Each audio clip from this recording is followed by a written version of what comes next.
Students எல்லாருக்குமே வந்து ஒரு ஸ்பெஷலான ஒரு குட் ஆஃப்டர்நூன். எல்லாமே ஃபைனலாக வந்து முடிஞ்சிருச்சு. இன்னும் ஒரே ஒரு எக்ஸாம், அதுவும் ஃபிசிக்ஸ் எக்ஸாம் உங்களுக்கு செவ்வாய்க்கிழமை வந்து முடிஞ்சிருச்சு அப்படின்னா A to Z எல்லாமே வந்து உங்களுக்கு முடிஞ்சிடும். வீடியோக்குள்ளே போகிறதுக்கு முன்னாடி நம்ம சேனலுக்கு நீங்கள் புதிய வியூவராக இருந்தீங்க அப்படின்னா மறக்காமல் நம்ம சேனலை சப்ஸ்கிரைப் பண்ணிக்கோங்க. Tamil medium students computer application எப்படி இருந்துச்சுன்னு சொல்லுங்கள்.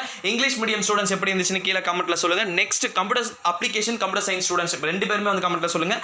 ஆன்சர் கீயை பார்க்கறதுக்கு முன்னாடி கீழே டிஸ்கிரிப்ஷனில் நம்மளோட டெலகிராம் குரூப் லிங்க் இருக்குது. மறக்காமல் டெலகிராம் குரூப்பில் வந்து ஜாயின் பண்ணிக்கோங்க. உங்களுக்கான A டைப் அண்ட் B டைப்கான ஃபுல் ஆன்சர் கீயும் 2 மணிக்குள் வந்து உங்களுக்கு நான் டெலகிராமில் வந்து நான் அப்டேட் பண்ணிடுவேன். அதனால் இம்மிடியேட்டாக வந்து ஜாயின் பண்ணிக்கோங்க.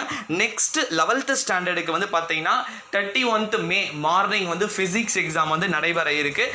அது முடிஞ்சதுக்கப்புறம் உங்களுக்கு சுமார் 3 வாரங்கள் வந்து விடுமுறை இருக்குது. அது நல்லா நீங்கள் ஜாலியாக என்ஜாய் பண்ணுங்கள். ஃபிசிக்ஸ்க்கான இம்பார்ட்டன்ட் 2 மார்க் 5 மார்க் 1 மார்க்லாம் வந்து நான் நாளைக்கு மார்னிங் வீடியோவில் நம்முடைய 11th ஸ்டாண்டர்டுக்கு நான் அப்டேட் பண்ணுறேன்.